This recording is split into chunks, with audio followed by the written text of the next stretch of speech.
Hello everybody, welcome back to my channel. If you don't know who I am, my name is Stephanie and I make videos about stuff. Today's video I'm going to be doing a little review since I've had it for about a week or so on my brand new beautiful iPhone 7 Plus. I upgraded from the iPhone 5, the original iPhone 5, not the 5S, not the 5C, the 5. So I got the iPhone 7 and I got it in the rose gold, which I know is very, very popular, but it just seemed most suitable for myself and for my taste. One thing off the bat I can say that I love about this phone is just the weight of it. It's not too heavy, it's not too light. I don't feel like it's gonna slide out of my hands. I did get like a really cheap case for it, but even with it off, it feels like I can like control what I'm doing with it. One thing I can say that I'm loving so far about this phone is that you have the option of two different cameras using the back-facing cameras. One is like an HD, the other is I guess the normal. And then you also have that same option in the front to have a high definition resolution photo or a regular photo. I also really enjoy just the size. I have had before a Samsung Galaxy, the S5 actually, and I thought that was big, and then I have this in my hand and I'm like, I can't do anything without using two hands. But I actually really enjoy that. I enjoy the size. Being on YouTube, I'm someone who goes on YouTube and watches YouTube videos.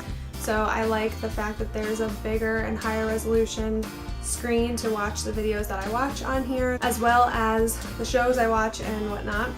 So that I really like. The one other thing that I love, which I know isn't new to iPhone, but is new to me because I did come from the 5, is the ID touch on the home button. I don't use it to get into my phone because if I wanted somebody else to open my phone, I don't want it to be that difficult. But what I do like it for mostly is the fact that I have it set on a lot of my finance apps where, you know, my accounts and all my money and stuff is, that you cannot get into it without using the ID touch, which I think is really great for security purposes. And I really enjoy that. So the phone came with, and I obviously didn't do like an unboxing because I've had the phone for a week, but it obviously came with the gorgeous box. And in that box, I already took out the now universal iPhone lightning cable. And I learned something about this, guys. This is actually pretty crucial. When I got this phone, I plugged it into the current lightning cable cord that I had sitting next to my bed that I had gotten from Five Below, thinking that it would be okay to do that, which in some cases it is, in a lot of cases it's not. I did find out the next day. I look at my phone and the little lightning bolt is there, like my phone was charging, and it was at 20% and going down. I let AT&T know that was happening and asked them if they really understood why, and according to them, you're better off spending the extra money if you wanted extra ones or if you needed another one to get the actual Apple lightning cable, because those cheap brand ones can actually damage and drain your battery in the long run, which it wasn't even charging this phone at all. So that right there was kind of like an indication like maybe I shouldn't be using that one. So I know better now to use the lightning cable charges from Apple. So I would recommend everybody to do the same, just for the sake of your phone working the way it's supposed to and your battery having its longevity. And then of course it comes with the instructions of the phone, and of course it always comes with the Apple stickers. I don't know what I would ever do with these myself, truthfully, so I don't even bother. And the lightning cable would have been here, and then of course it comes with the headphones. Now, the headphones with this phone was actually the reason I wasn't going to get this phone. I was going to get the 6 Plus, and this was the only reason why, and then I realized, I thought in my head, okay, I know you, Stephanie, you will not be fully satisfied if you don't get the newest iPhone. You're not going to be satisfied with that. So I ended up just getting the newest one. But the reason I didn't want this one is because the headphones, there is no headphone jack anymore in this phone anywhere. There's no jack. There is now an extra set of speakers, which is great for the sound quality.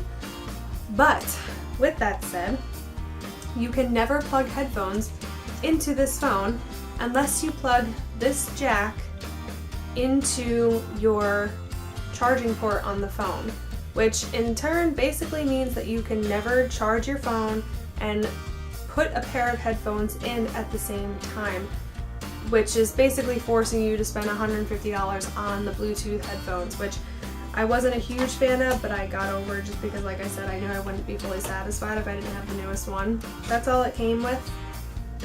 I did get which is another thing I love about these ones, that it's the higher gigabyte. I got the 128 gigabyte. So that's plenty for me. I will never ever ever run out of room now and lose pictures and all that stuff, which I'm very pleased about because I don't put music on this phone. I have an MP3 to do that for when I listen to music in my car. This will never hold storage as far as music goes, so I'll never have to worry about storage being taken up for that. I do love to take a lot of pictures, which, like I said before, is another reason I really wanted this phone, because the quality of the photos is just amazing. They're really, really great, and they're very high quality. The megapixels of the camera on this phone is, I'm actually pretty sure, identical to my Canon PowerShot that I am using to record myself right now, which is great, and I love taking pictures, so I love having great quality pictures. So that's really the main reason that I wanted the phone. Also, one thing that I obviously love about the phone is that it is more compatible with the newest Mac OS system. Everything loads up very well, everything loads very fast, and that's one great thing considering, you know, on my iPhone 5, because it was an older phone, more and more updates was becoming less compatible to the phone and things began to slow down. I began to lose even more space more quickly, and that just isn't a good thing when, you know, your phone basically has your entire life on it and you have potential of losing things by losing so much space on the phone is very scary. So the fact that I will never run out of space on this phone is just, I'm loving that. Another thing I love about the cameras, I will show you a picture, which you're not really going to know just by looking at the picture, but the lighting in my house is not the greatest, especially once it starts getting darker. Obviously, there's really no light at all besides the lights in the ceiling, which aren't the best quality lights. So I took a picture of Ray in a very low light setting, and it naturally lightens the picture, but very flatteringly, if that's a word, lightens the picture. And you couldn't guess that that was in a low light area at all, because the quality of it is just great. The lighting is great, so you wouldn't guess that. So that's another thing that I love, because it makes it a lot easier to take nicer pictures. And that's really it for the most part. I love the sleekness of it. I love that it's just pretty, and like I said, it just feels nice holding it. And I did get a little cheap Five Below case for it for the time being. I did get through AT&T the actual shatterproof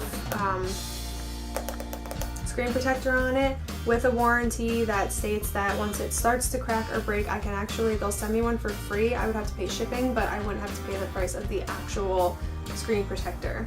So for the time being, I just have this cheap little case on it. I do plan on getting a better case, and a case that I've been hearing a lot about that I want to get and do a review on myself after getting it, but that'll be a little later down the road. This is working for now. So that's really it for this video, guys. I was going to go into my whole process of switching from Verizon to AT&T, but I'm not going to bother because this is strictly about the phone itself. So I'm loving it. I am an avid Apple user. I recently got a MacBook, and now I have my iPhone to be compatible with that, and I love Apple products, and I will stick with iPhone through thick and thin for sure. And I can't wait to see what Apple does next with their phones, but for the time being, I'm loving having the newest thing, and the quality of everything on it is just exactly what I was looking for. So I'm very pleased, and would definitely recommend the phone to avid Apple users and avid iPhone users, and even people who are thinking about switching from Android to iPhone. You won't be disappointed if you do getting this phone. So thank you so much for watching, and I will see you guys in my next video. Bye.